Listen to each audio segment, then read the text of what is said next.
Halo semuanya, berjumpa lagi dengan saya Eni Sukmawati di YouTube Master Jun.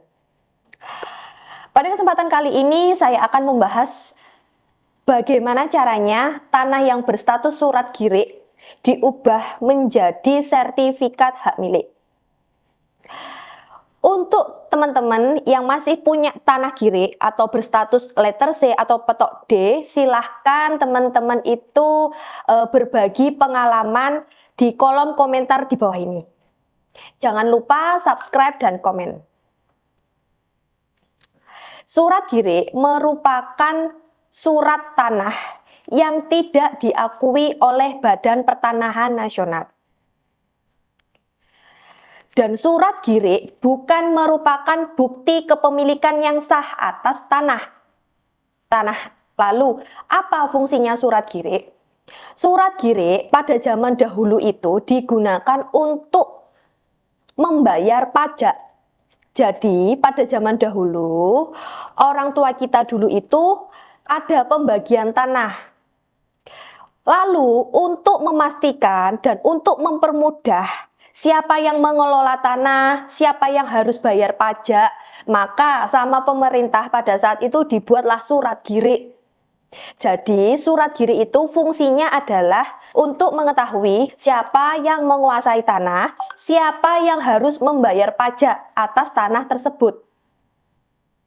Jadi untuk seluruh tanah yang ada di Indonesia harus dan wajib dirubah menjadi sertifikat hak milik atau sertifikat hak guna bangunan atau sertifikat hak pakai atau sertifikat hak guna usaha dari status tanah letter C, petok D, surat girik atau segel dan surat atau surat-surat lainnya atas kuasa memiliki tanah.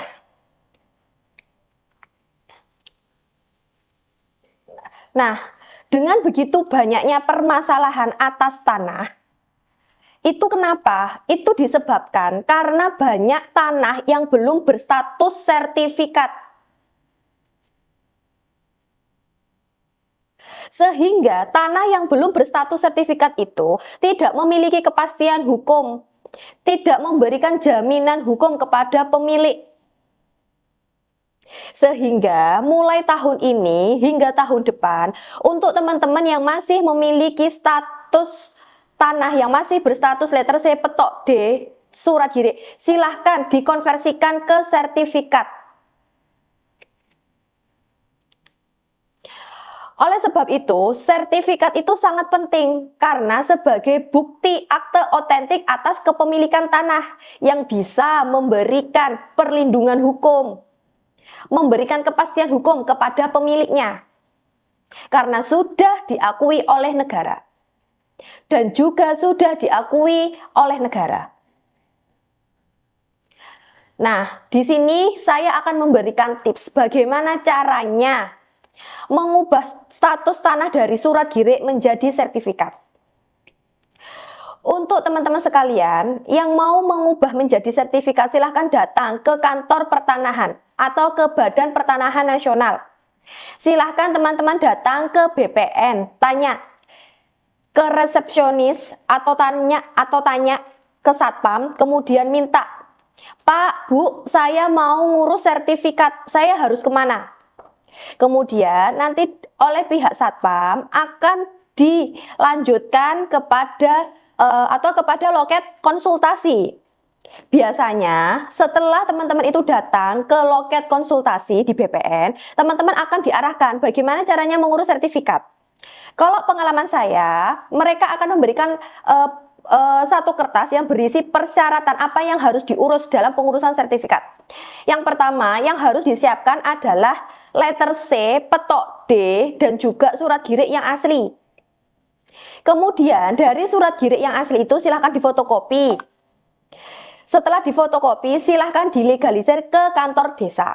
Yang kedua, perlu fotokopi KTP dan juga buku nikah pemilik asal.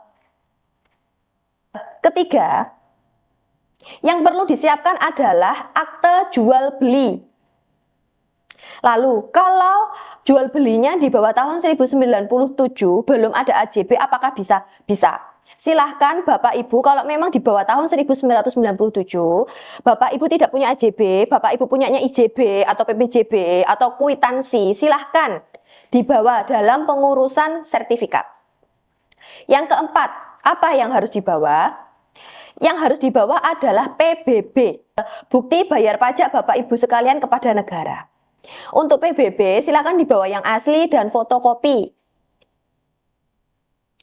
Lalu, kalau berkas-berkas yang saya sebutkan tersebut sudah lengkap, silahkan dibawa ke BPN. Nanti pihak BPN akan memeriksa berkas apa yang kurang, berkas apa yang perlu direvisi.